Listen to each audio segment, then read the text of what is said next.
This one feels like I'm in an American high school. But you didn't enjoy it? And it feels like what? Hate is a very strong and hard word to use. Love, on the other side, is very soft and supple also to use. So, in between there, we find a word known as like. You know, that's something I like. I don't hate it, but I don't really love it. Welcome back again to the Radar Files. Today, I am about to give you my 2 cents on a video titled Kenyan Youth Slums MTV Shuga Mashariki for being too Americanized by Edgar Obare. So, remember to sip your hibiscus. Today I have decided to strike while the iron is hot. Manzeni moto. That's too hot. It's too hot for me. I like cool things. This is not an interrogation. We are looking for some sort of leads. MTV Shuga Mashariki is out, a couple of episodes out already, and Kenyans have been tuning in. And as we tune in, we of course have our own observations and reactions and takes on this program. So some Gen Zs, some Kenyan youths, because this program was actually aimed at highlighting things that Kenyan youths experience, especially as they transition from, being a young person to an adult, campus experience, bullying, literally aimed at the Kenyan youth. But when the Kenyan youth are not feeling it, when the Kenyan youth are criticizing it, is the message getting home? So I've just finished watching the first episode. Wait. Before we hear it, whoever selected those chicks, bana, those chicks are fine. Bado hawajataga mayai, na kama wametaga mayai, wametaga tu mayai tudogo. So your selection ya castiko fiti. In fact, the moment I saw this video, it pulled me to go and watch the 2 episodes that are already out there, because the claims of this video, my friend, acha tusikie. Of MTV Shuga Mashariki, this new one. And it's us, of course, because apparently Kenyans, after writing Nairobi Half-Life, after writing Shuga, we absolutely just lost our source on how to write good TV shows. MTV Shuga Mashariki is a project that the team behind it have been working on for more than a year. Of course, they had to begin with auditions, and then they had to prepare, they had to shoot, they had to edit, all that, right? And who is behind all this? So we have 3 directors, 3 female directors, June Dinya, Mkaiwawi Mwakaba, aka MK, and Likarian Wainaina. Now, all these directors are renowned directors in the film industry. They've got... I've seen the 4th one. Ama you see Nusolika kwa hapo?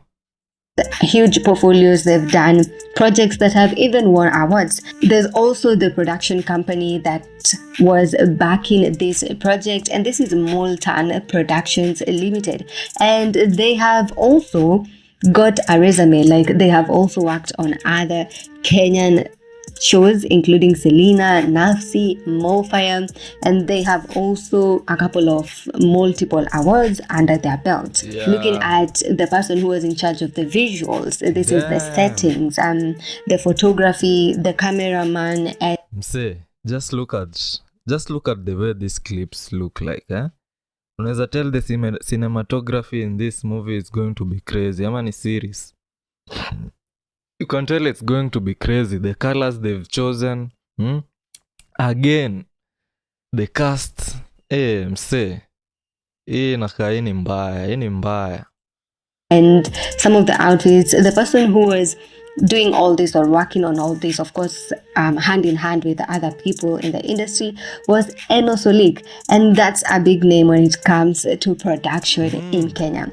Let's now move to the cast. We've got Makena Kahuha, we've got Aiso Kabugi, Aiso Jackie Matubia, we've got Basil Mongai, we've got Matthew Ngugi, and we've got Sarah Wanjiru.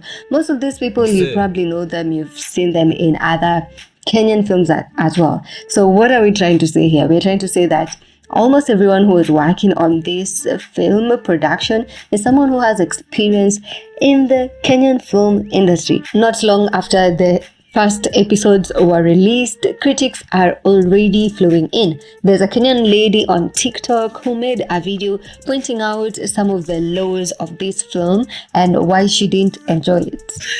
This one feels like I'm in an American high school.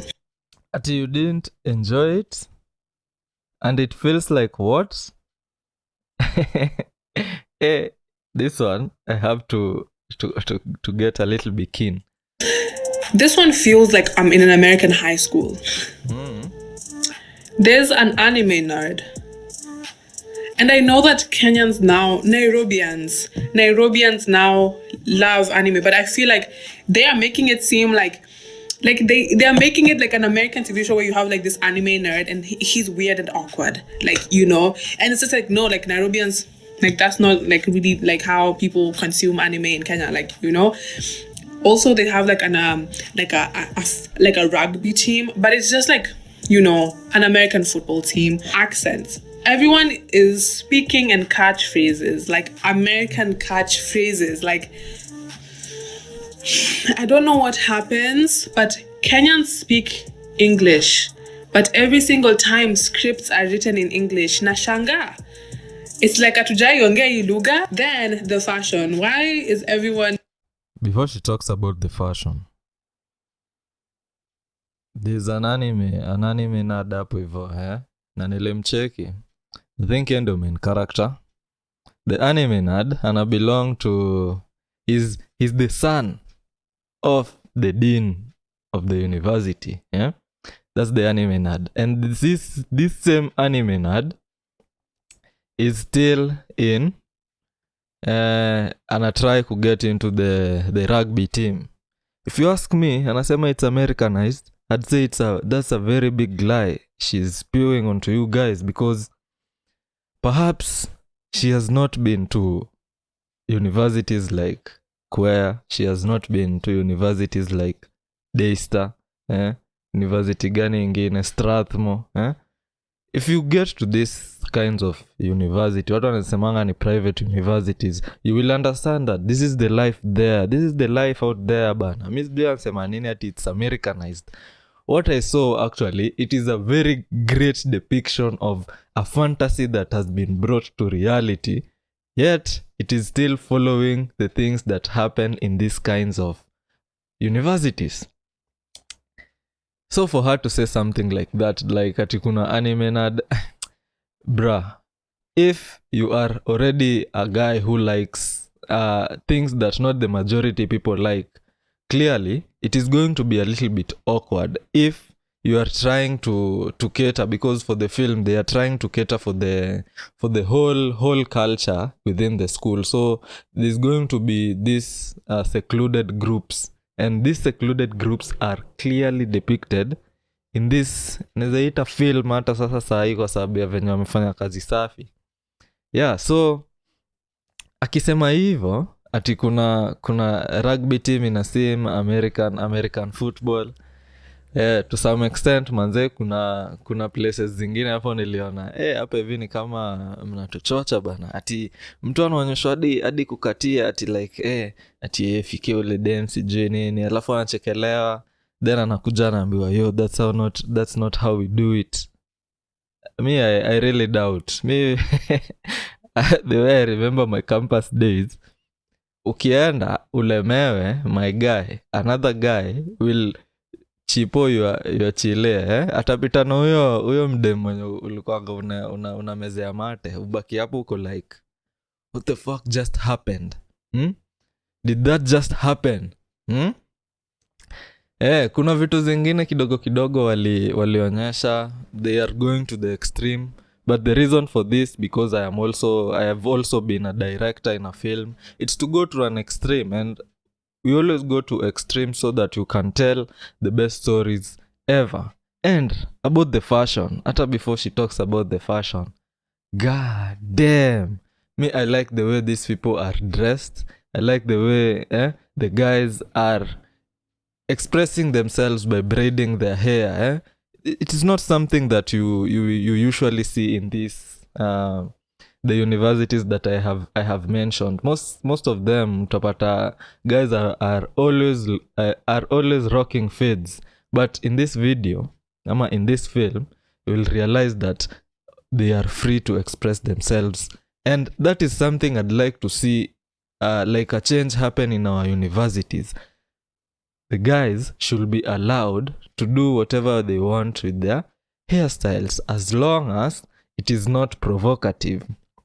Hiyo sasa ni moshene yangu sasa. Anyway, acha tusikia dayaje. And dress like that.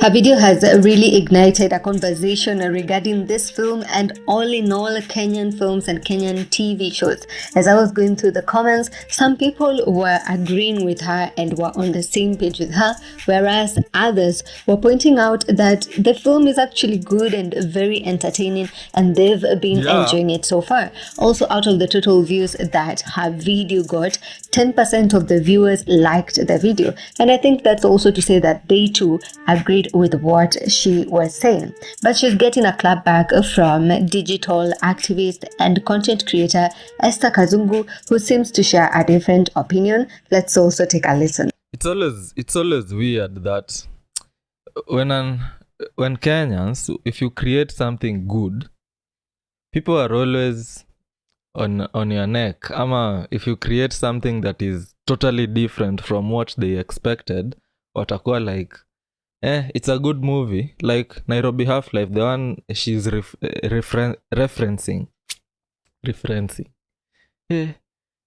Need to work on my kezogo bana. Like the one she's referencing, the Nairobi Half-Life, the Shuga.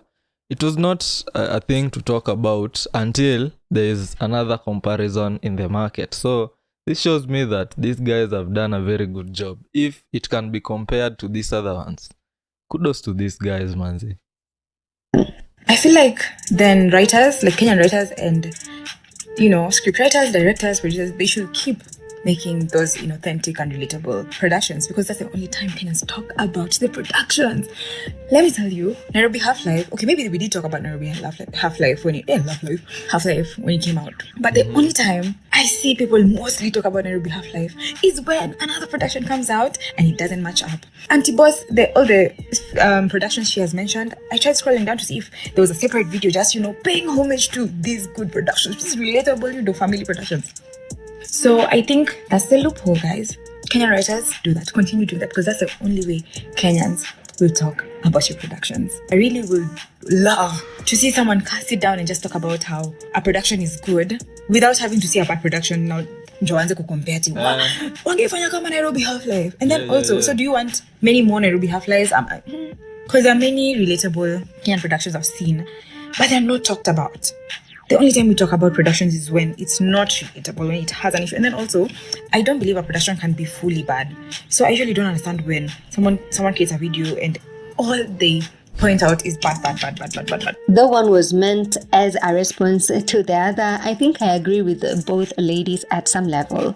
I agree with Natasha because, in all honesty, the visuals in the film do not match the reality of Kenyan youths.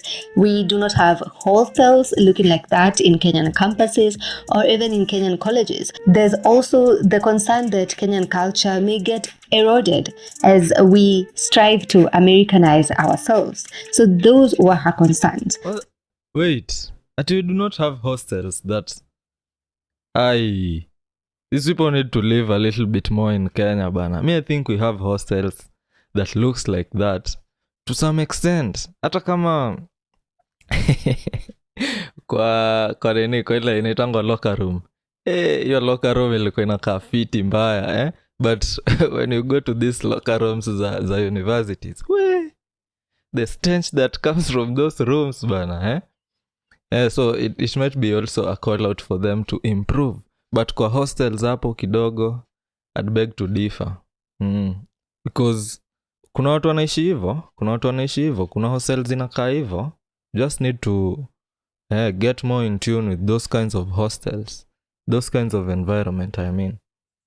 I, however, feel like we have an array of Kenyan films and they don't all showcase the same thing. There are those that give us this vibe. There are others that are a bit traditional. Of course, they'll give us a different storyline and so on and so forth. So creativity is diverse, and that explains why there's also different films in Kenya. But let me know, because she also generalized all the films in Kenya aside from the local ones and said the specific ones that target the youth often end up messing up. So let me know what you think in the comments. Let me know whether you agree with Natasha or you have a contrary opinion. It is true. If the youth are left to their own instruments, then they are going to mess up in some kind of way or another. And those are my 2 cents about this thing that is happening. Without further ado, acha nipige sipi ya mwisho tukimalizianga. It is the bitter things in life that matter. YouTube thinks you might like the video suggested on your screen at the moment. Click on that one so that we may continue to connect.